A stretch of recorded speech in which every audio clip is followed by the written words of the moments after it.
अ, और नई पीढ़ी जो हमारी है, आने वाली पीढ़ी है, उस तक पहुंचाने का बहुत महत्वपूर्ण कार्य करेगी।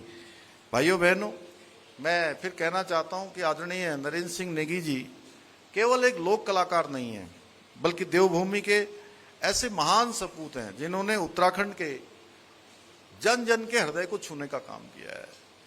जन जन की भावनाओं को, माताओं बहनों के जीवन में जो चुनौतियां हैं, कठिनाइयां हैं, उनको अपने गीतों के माध्यम से आम जन के समक्ष रखने का प्रयास किया है। और मैं सच कहूं तो नेगी जी ने उत्तराखंड की आत्मा को स्वर प्रदान किया है। और आदरणीय नेगी जी ने हमारे लोक जीवन में जितने प्रकार की परेशानियां हैं, पीड़ा है, संघर्ष है, उसको, सौंदर्य को उन सुरों में ढाल कर न केवल उसे जीवंत किया है, बल्कि हमारी सांस्कृतिक चेतना को एक नई ऊर्जा भी देने का काम किया है।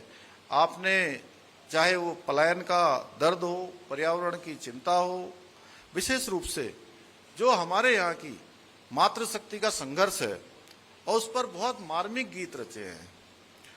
आपने अपने गीत संगीत लेखनी के माध्यम से न केवल हमारी सांस्कृतिक विरासत को नई ऊंचाइयां प्रदान की हैं, बल्कि उत्तराखंड की आत्मा को सुरों में पिरोकर उसे केवल देश में ही नहीं, पूरे विश्व के अंदर ले जाने का काम किया है, प्रतिष्ठित किया है। और आपका ठंडो रे ठंडो मेरो पहाड़ की हवा ठंडी पानी ठंडो, ये गाना मुझे बहुत बचपन से ही बहुत पसंद था। और कभी मैं किसी कार्यक्रम में होता हूं तो मैं नेगी जी से हमेशा उनसे बहुत अनुरोध करता हूं कि वो गाना जो है वो गाते हैं तो बहुत ही अच्छा लगता है। ऐसा लगता है कि हम बिल्कुल पहाड़ों की वादियों में हैं। और इसे मैंने गुनगुनाने का भी प्रयास बचपन से किया।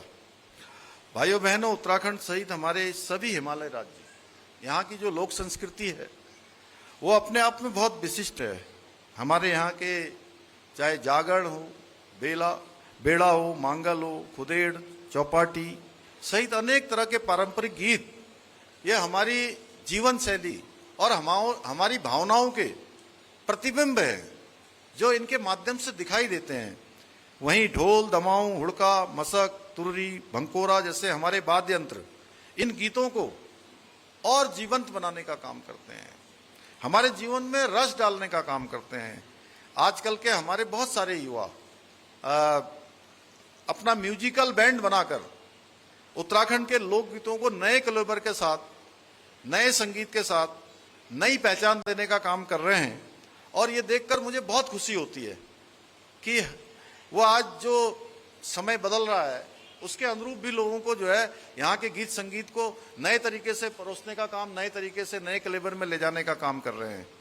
भाइयों बहनों, आदरणीय प्रधानमंत्री श्री नरेंद्र मोदी जी के मार्गदर्शन में हमारी राज्य सरकार उत्तराखंड की लोक भाषाओं, लोक कलाओं, साहित्य और सांस्कृतिक विरासत के उसके संरक्षण के लिए भी, उसके संवर्धन के लिए भी, और नई पीढ़ी को ये सारी विरासत हमारी हस्तांतरित हो, नई पीढ़ी भी इन सबको जाने, उसके लिए पूरे प्रतिबद्धता के साथ काम कर रही है। लोक कलाकारों को सम्मान का अवसर देने के लिए सूचीबद्धकरण की प्रक्रिया को सरल एवं निरंतर किया जा रहा है। अभी तक 275 सांस्कृतिक दलों और 226 एकल कलाकारों को सूचीबद्ध किया जा चुका है, ताकि वो अपनी प्रतिभा के प्रदर्शन के साथ उनको रोजगार के अवसर भी मिल सकें। हमारी पारंपरिक लोक संस्कृति के आधार पर ढोल, दमाऊं जैसे वाद्य यंत्रों और उनके वादकों को प्रोत्साहित करने के लिए भी हर पात्र कलाकार को प्रतिवर्ष निःशुल्क वाद्य यंत्र एवं वेशभूषा भी उपलब्ध हम करा रहे हैं।